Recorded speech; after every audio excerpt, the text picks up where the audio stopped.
Hey guys, thank you for stopping by. I'm sure you're here because you want to know how to optimize an image in Photoshop. So let's get to it.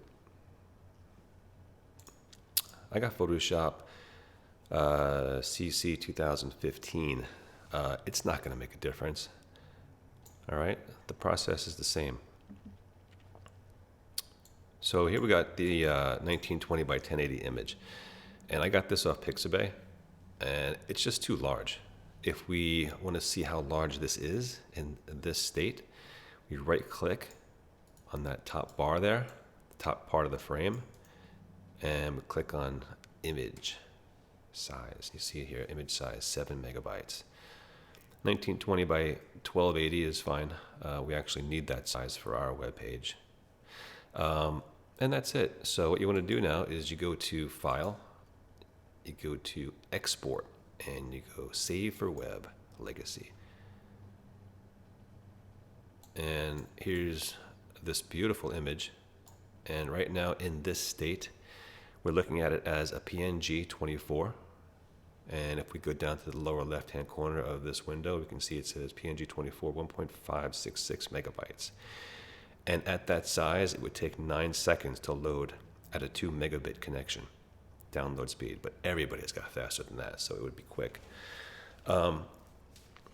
With that being said, we don't want to use PNG for this one because it's too difficult to get that number down.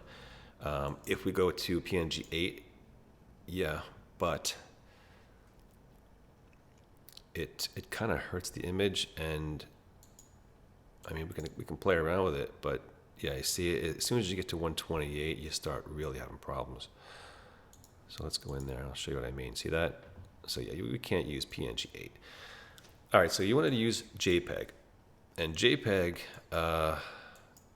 maximum is pretty much where PNG 24 is, or close to it. I think PNG 24 is probably a tad sharper. So in this case, we're going to use JPEG, and we're going to play around with the quality setting. You can see already that it's 678K, and that's already an improvement over what it was. So let's go to very high, and very high you can see did something to the flower. Everything else looks pretty good. And let's go one more. High, okay, high still looks pretty good, and it brought it down to 272. If you're running a website on a shared host, it is very important that you get that number down to 50, 40, even smaller than that. You don't want big numbers here on your images, because if you do, your shared host is going to choke. So you really don't want, unless you got, unless you're paying a premium for business hosting, when you got quad core CPUs, 16 gigs of RAM, large bandwidth, no data cap, all that stuff. Then yeah, it's good, it's okay. But most people don't have that. So we're going to get these images as low as we can, and we're going to go one more lower than high. We're going to go to medium. I think medium hurts it too much. What do you think? I'm clicking on my my shift button, the shift bar, and I'm left dragging just to see if I find anything else. Yeah, it seems like it hurts it too much here around the finger. See that? Let's go back to high. It's better. And that's very high. And that's maximum. Maximum and very high is not much of a difference.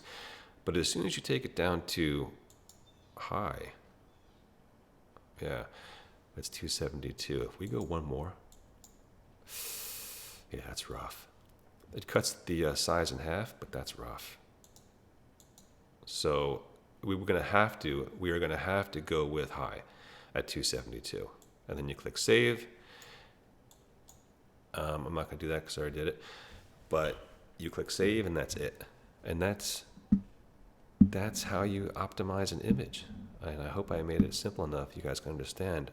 If you have any questions about it, or you want me to elaborate on anything I may have missed or I didn't touch on enough, post it in the comments and I will.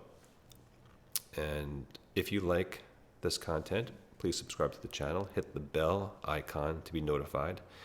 And if you like the video, like it. All right, guys. Till next time, have a good day.